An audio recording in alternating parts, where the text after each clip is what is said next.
Hi, I'm Andrew Berman from NMP. You're watching a video press release with me. I got my friend Stephen Cooley, who is the founder of Art versus Math. Stephen, thank you so much for joining us today. No, I really appreciate it, man. Looking forward to it. We're gonna have some fun. So listen, I want to get into one thing right away because listen, you have some cool things. You got a new website you launched, and you've got some cool services that you're offering both mortgage companies and tech companies. But before we get into that, right now, obviously, volume's down significantly for so many mortgage companies. What strategy are you kind of advising your clients to do? Because it seems almost like, listen, business is down, you cut Right. back on marketing, but what's the strategy that you're sharing with your clients, to handle these times right now? Yeah. So I mean, there is yeah, that is absolutely the case. And the cutting down on marketing seems to be commonplace, especially in the mortgage industry, which is too bad. I mean, if you're not a producing professional in that space, you're kind of an easy person to lay off and get rid of, which is really the opposite that should be happening unless and it's also it's marketers' responsibility to quantify their value within the company. So it is kind of a double, it's a two-way street for sure. But mortgage companies, it's never been more important to invest in marketing and advertising.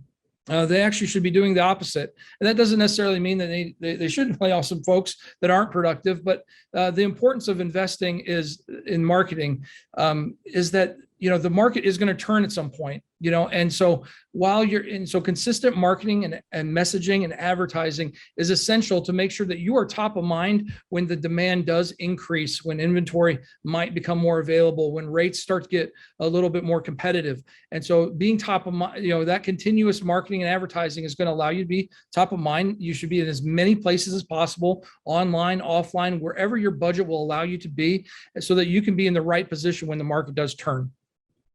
But it almost seems like I'm hearing like undertones, like we should be, we need to be spending, and continue to spend what we're spending, but we need to be almost more careful with our dollars. Yes. So talk to us a little bit about what do you do for your clients to kind of help them optimize their marketing budgets? Well, I mean, you have to fail fast. I mean, so there should never be a shortage of things that you can try and investments to make. I mean, in any business, you don't stop investing. That's how you don't grow at all. But the real key to it all is to fail fast. There's, the undertone to that question a little bit is, what's the silver bullet? What's the marketing advertising silver bullet? And I'm here to tell you, my friend, it doesn't exist. And so, every mortgage company is considerably different. Every market, every part of the country is different. And there's lots of different advertising marketing methods that work really, really well, depending on the type of mortgage company, the size, and the location. And so with all that, though, whatever you try, put KPIs, key performance indicators, micro goals, macro goals, and fail fast. Once it's totally not going to work and it's obvious to see that it's not tracking that way, pull the plug. Well, so talk to us a little bit about what specifically you guys are doing, because obviously, listen, companies can figure this out, and try to hire the right people and put them on staff to be able to, almost do like an audit. But talk to us, because you offer a marketing audit service. Yes. So talk to us a little bit. What does that do for your clients and helping them with that? Absolutely. So yeah, we're actually rolling out marketing audit, which is an opportunity for mortgage banks and technology companies, for that matter, to understand the impact of their marketing to their business. So like I mentioned, marketers don't necessarily always understand how important it is to quantify their position and the value that they bring to a business. And so there's three different principles that philosophy, if you will, that I talk about when I'm talking about this. Marketing should either provide revenue, provide attribution to revenue, or create an efficiency. And so if marketers can't show that, like, you believe it's not valuable. And so we come in and we analyze all that, from personnel to digital marketing channels to out of home channels and technology and everything that they might use to do marketing day in and day out. We analyze it and we provide an analysis and we give it back to the mortgage bank so they can understand exactly what we believe their how their marketing is impacting their business, what we believe is valuable, what we believe is completely useless. And then we provide a prescription on what we believe the future would hold if we had it our way to drive those things or to help them reach their business objectives. Interesting. So you tell them what they're doing wrong. You show them actually, what it would be like if you made these tweaks. And that's the marketing audit. So then once you have that in place, what about implementing these things? So here you give them a report. Like how do they implement these things? Maybe during these times they don't have the same resources and staff. Do Right. you guys offer any kind of services Absolutely. to support them? So talk a little bit Yeah, about so that. we can fully execute the strategies that we place in front of people. Like we don't just leave them hanging out to dry. So if it is if they need social media management, for example, or social media content, and they would like that developed, we'd be more than happy to facilitate an arrangement to help them execute that. And that's a really great example. It's example would be where we post on social media all the time, and it doesn't do anything. And so we would break down and you take a look, and oftentimes it might be like, we sell FHA products. It's like, well, that's cool. But that's not, but that doesn't resonate necessarily with anybody. Like I don't, generally speaking, borrowers want to buy a house. They really don't care which vehicle, loan vehicle they're going to use to do that. They have a set of financial parameters that they need to meet and so on and so forth. So that being said, they have a circumstance is probably the best way to say it. And so, we might shift some of their marketing within their budget and start talking about circumstances so that it resonates more with their audience, and therefore they can sell more mortgages through social media. So yeah, I mean, we identify it, provide a prescription and execute the plan if need be. Interesting. So and I mean, these plans, what do you do to measure the success of these plans? So you're working with a client, they're part of your, I guess, shared services. Yep. And how do you actually judge? I mean, obviously, closed loans is nice, but that's a lag indicator. Like what are the leading indicators that you do to judge the success of the campaign before you're spending $10,000 or $100,000 a month? Well, there's tons of indicators to help you understand if a marketing campaign is working successfully. And so, and ultimately, closed loans is the name of the game. So, I mean, that is the ultimate, that is driving revenue. That's the one of those principles that we talk about. Attribution is a functionality of marketing that is this thing that, like, online reputation is an attribution, methodology that contributes to closed loans. Borrowers tend to read lots of reviews. Sometimes they spend up to 12 minutes, I think, on a single review site, analyzing and evaluating a mortgage loan officer or company. So while that single, thing does not necessarily drive revenue, it does attribute to it. And so I think I've thoughtfully answered the question. So I mean, that is, so there's lots of attributable things and KPIs that need to be tracked. And it also ultimately aligns with the business objective. Are they trying to grow? Are they trying to maintain? How are they wanting to do that? Are they trying to enter new markets? Are they trying to? So, I mean, there's lots of different, things that you can look at to identify if a campaign and a budget is functioning successfully. Well, that's very cool. It sounds like these are definitely things that will come before a closed loan, like obviously the reviews thing, other things that will lead up to more closed loans, because obviously the name of the game is we do want to close loans here. Right. But there's also something you and I were talking about before we went live here. We talked about actually, I believe it was like a core value workshop. Absolutely. Talk a little bit about that, because yes, I mean, this is all about, we need to make money, we need to actually close loans, but the most successful companies are not necessarily companies who are just focused on profit. I mean, profit's important. We can't keep the lights on unless we have money coming in. Right. But having actually that strong value usually leads to more profits and more volume. So talk to us a little bit about the core value workshop, if I'm saying it correctly. Absolutely. Yeah. So, I mean, folks need a reason to show up to work. Simon Sinek talks a lot about, finding your why, and at a corporate enterprise level, I think it's extremely important, if not vital, to kind of define that very specifically within your organization. So, and it will be the foundation to which you make your business decisions, hire folks to make sure they align with your culture, and and ultimately decide who you're going to be.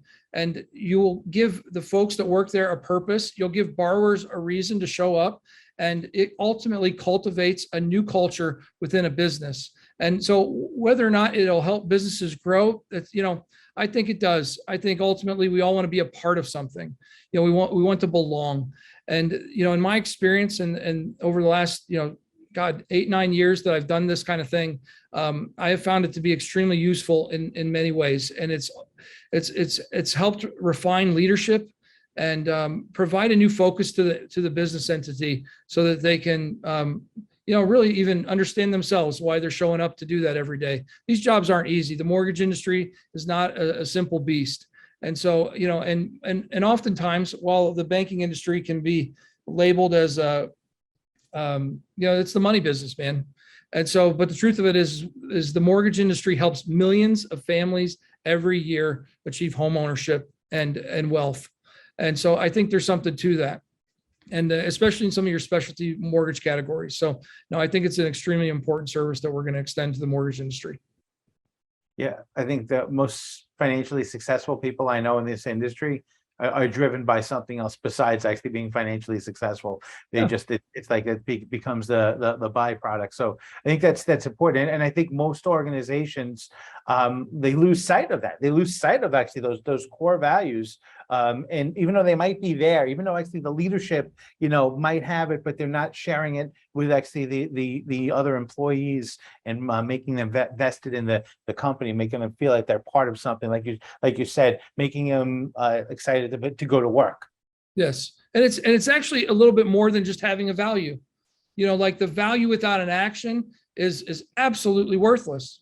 I had a mentor one time told me that, if I'm going to ask or meditate or strive for patience, I would be wise to find myself in the longest grocery store line.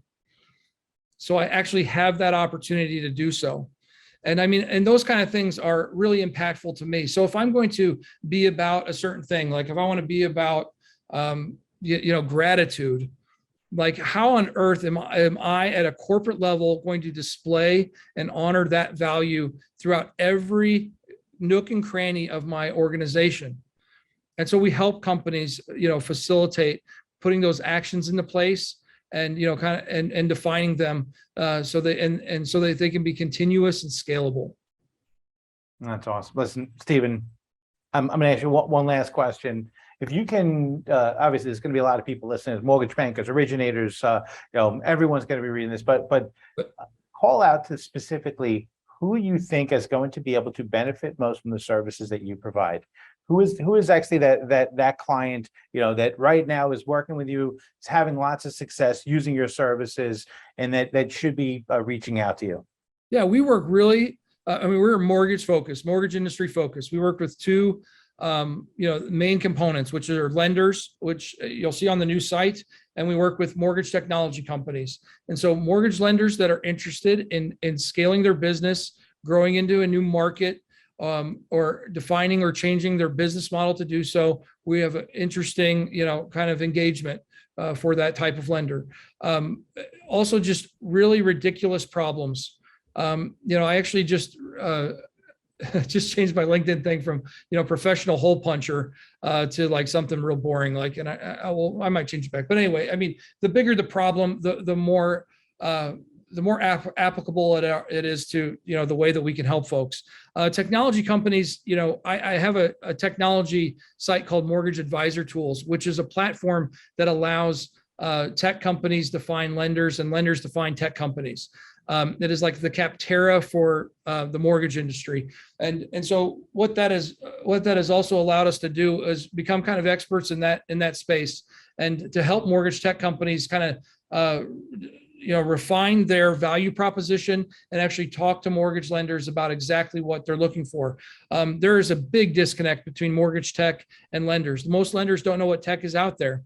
And so, we're in a position where, we have a very general service on that site to help them out. But then we do, rather large engagements with tech companies that are trying to figure out how to, scale their business, find more mortgage lender clients. And so now that's who we're looking to help. And God, we've been doing this for about 3 years, and we've been nothing but fortunate. Oh my goodness. And you're able to take all the positive and negative experiences that you've had with all the different companies you work with, the tech vendors that you introduce them to, and kind of impart that wisdom onto your clients. That's awesome. Stephen. Right on. Very cool, man. Great stuff. What's the best way to get a hold of you? Go to www.artversemath.com. New site is up right now. We're really excited about it. We've worked really hard to kind of define these services and how we want to help this industry grow, mature, and refine. So some of these low points won't be as low, and we can take advantage of when the market turns. And so no, we're really excited about it. More artversemath.com. You can email me, Stephen@artversemath.com, and look forward to having lots of conversations. So no, I appreciate it, Andrew. This has been awesome. Fantastic. All right. Now, Manager Berman, thank you for watching.